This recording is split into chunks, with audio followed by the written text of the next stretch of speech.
Why didn't Jesus ever talk about homosexuality in the New Testament? Paul talked about homosexuality, but Jesus didn't. A lot of people think that means Jesus thought it was all right, and Paul just had his misconceived ideas. But I want to talk about why he did not talk about homosexuality. The reason why he didn't talk about homosexuality is because, if you can remember, inside of the Bible, inside of the Gospels, Jesus was only inside of Judea, only inside of Israel. And every now and then he crossed over to another country, but he did say that he was given to the children of Israel, not to the countries on the outside. Here's the thing, is that there were no homosexuals inside of Israel. And you may be thinking, what?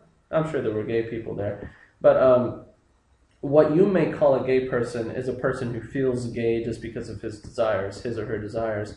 But what the Bible calls a gay person is not a person who acts on is not a person who has the desires alone, but a person who acts on the desires. That's what practicing homosexuality is.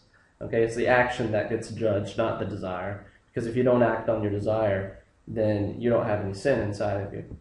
If you look at Leviticus 20:13, a lot of people know this one. It says, if a man lies with a man as he lies with a woman, then they've committed an abomination, and they shall surely be put to death. Their blood shall be on them.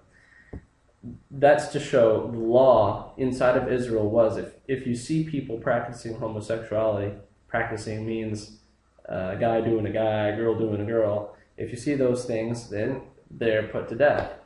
So that's really the reason why. Jesus didn't have to talk about it. Let me go into a little bit more depth. There's 4 verses that I found. This is all around the time of Kings. They did have homosexuals at that time, but they were usually used for idol worship. They would have an idol, and then they would have people. You go to them and you have sex, and that's like worship of the idol. And those people are called sodomites, from Sodom and Gomorrah, same thing.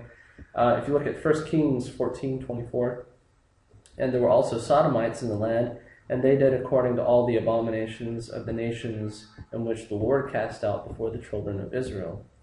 1 Kings 15:12, and he, which is the king, took away the sodomites out of the land and removed all of the idols that his father made. So all of the people who were practicing homosexuality, they were dead at that time.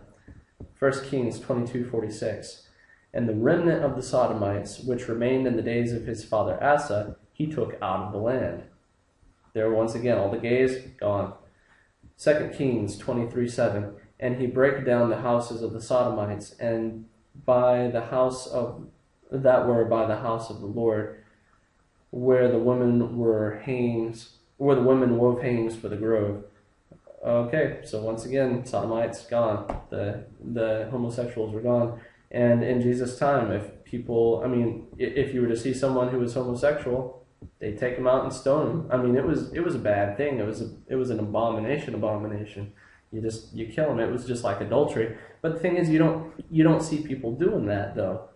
And that's the reason why, is because there were no homosexuals there. Paul, now why did Paul talk about it? Because he was not an apostle given to Israel, he was an apostle given to the Gentiles. And guess what? When he goes outside of Israel, where they observe this law to stone or to cut off someone's head that's homosexual, he goes outside of that country, he finds people practicing homosexuality. Makes sense, so he's got to talk about it. And he talks about bestiality as well. So just because Jesus didn't talk about it, don't think that he was thinking that it was all right, because that's just not how it was.